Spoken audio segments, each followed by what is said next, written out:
ইন্নাল হামদালিল্লাহ ওয়াসসালাতু ওয়াসসালামু আলা রাসূলিল্লাহ আম্মা বা'দ। মহান আল্লাহ পাক রব্বুল আলামিনের দরবারে শুকরিয়া, আজকে আমরা ইলমুল ফারায়েজের ক্লাসে উপস্থিত হয়ে সকলের শুকরিয়া আদায় করি। আলহামদুলিল্লাহ। আলহামদুলিল্লাহ। আমরা বিগত ক্লাসে ইলমুল ফারায়েজের আলোচনা করেছিলাম আসহাবুল ফুরুজ নিয়ে। এরপর আলোচনা করেছি আমরা আসহাবা কারা, তাদেরকে নিয়ে। যে আজকে আমরা আলোচনা করব হালত সম্পর্কে। ইনশাআল্লাহ আল্লাহ পাক আমাদেরকে হালত সম্পর্কে আলোচনা করা এবং বোঝার তৌফিক দান করবেন। আমিন। তো হালত অর্থ হলো অবস্থা। হালত মানে কি? অবস্থা। পিতার কয়টা অবস্থা? আমরা বলছিলাম যে মৃত ব্যক্তির ওয়ারিশ পুরুষদের মধ্যে হলো চারজন। কয়জন? চারজন। এক নম্বর হলো পিতা, তারপর হলো দাদা, দুই পিতৃ ভাই, আর হলো স্বামী। এই চার হলো কই? পুরুষ আত্মীয়। এখন আজকে আমরা শিখবো পিতার হলো। কার হলো? পিতার হলো তো তিনটি। কয়টি? তিনটি। এক নম্বর পিতার হলো, দেখো, ফরদে মুতলাক সুদুস তথা 6/1, 6/1। এবার হলো আস সুদুস ও তাসিব ও মান, তা 6/1 এবং আসাবা। তিন নম্বর হলো আসাবা মহৎ, শুধু আসাবা।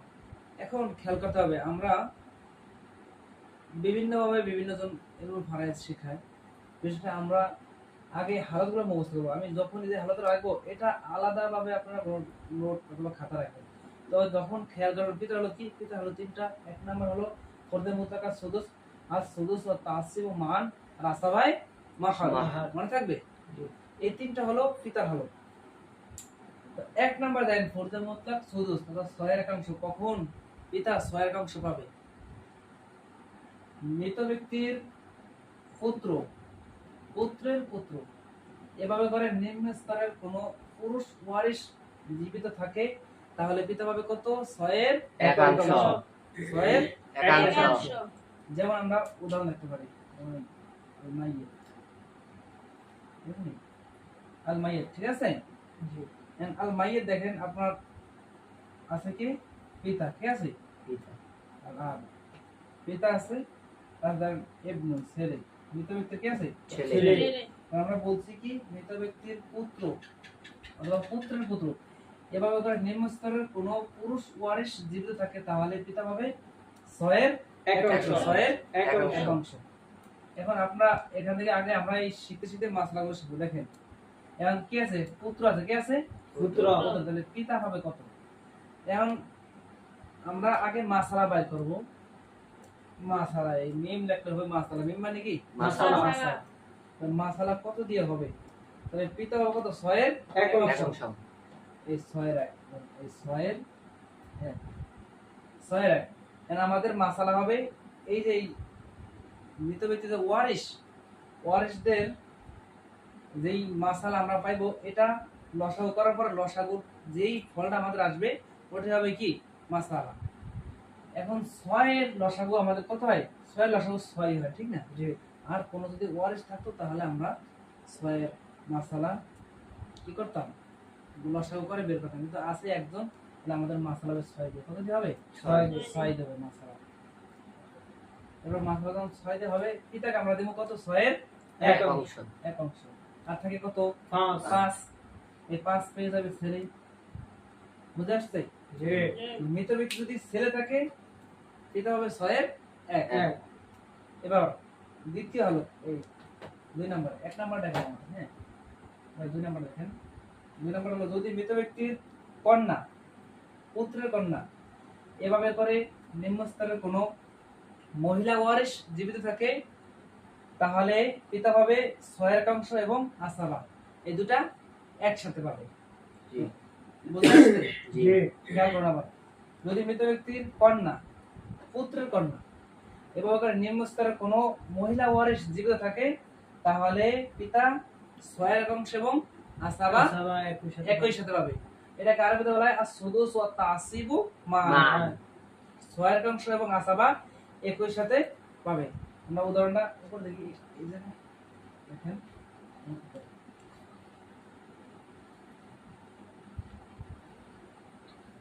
2 নাম্বার উদাহরণ দেখেন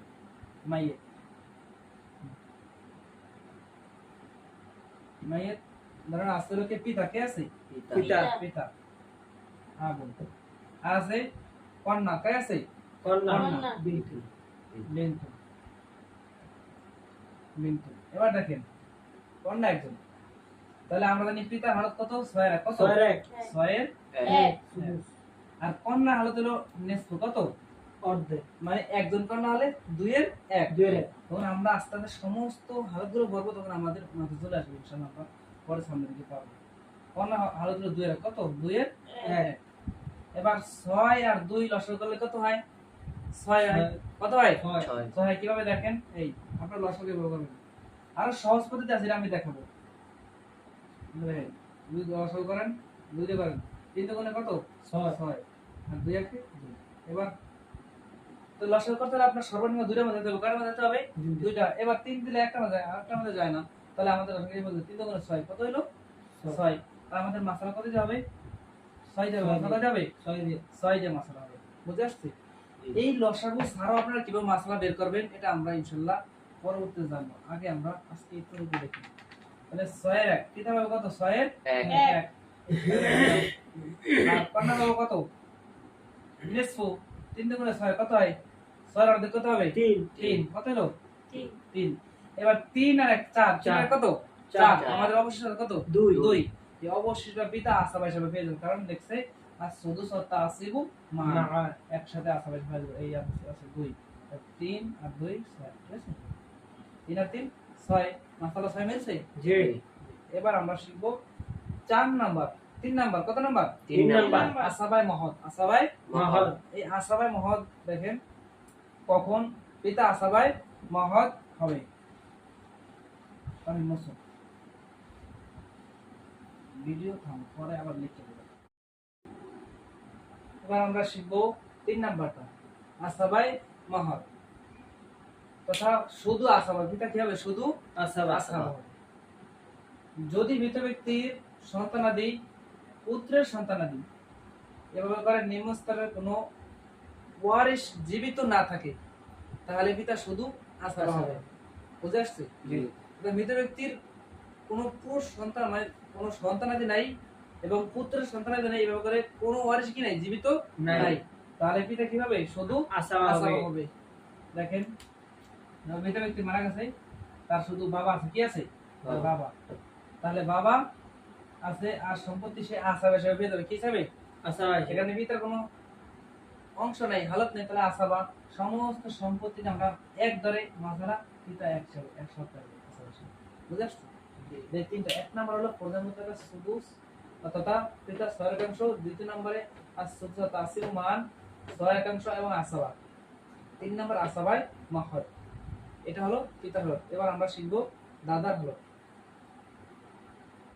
দাদার হলো কার হলো দাদার হলো হলো তিনটা কয়টা তিনটা কিভাবে আল জাদ্দু কালাম আপনারা যখন ওই মেইন বইতে পড়বেন তখন এখানে দেখবেন লেখা আছে আল জাদ্দু কাল আব যে দাদার হালত পিতার মতোই অনেকে পড়ে দাদার হালত 4টা যেমন বলে যে পিতা থাকলে দাদা বঞ্চিত হ্যাঁ তো আমরা বইয়ের আলোকে পড়বো বইতে লেখা আছে কি আল জাদ্দু কাল আব দাদার হালত কয়টা তিনটা কেন আল জাদ্দু কাল আব দাদার হালত পিতার মতোই ফরদে মুতলাক সুদুস এটা 6 এর একাংশ 6 এর একাংশ আর সুদুস তাসিমু মান 6 এর 1 এবং আসাবা একই সাথে আর হলো কি আসাবাই মহৎ এখন দেখুন ফরদে মুতলাক সুদুস কখন পাবে যদি মৃত ব্যক্তির পুত্র কি মৃত ব্যক্তির পুত্র এবং পুত্রের পুত্র এভাবে করে নিম্ন স্তরের কোনো কি পুরুষ ওয়ারিশ জীবিত থাকে তাহলে দাদা কত পাবে 6 এর 1 হবে কত পাবে 6 এর 1 উদাহরণ দেন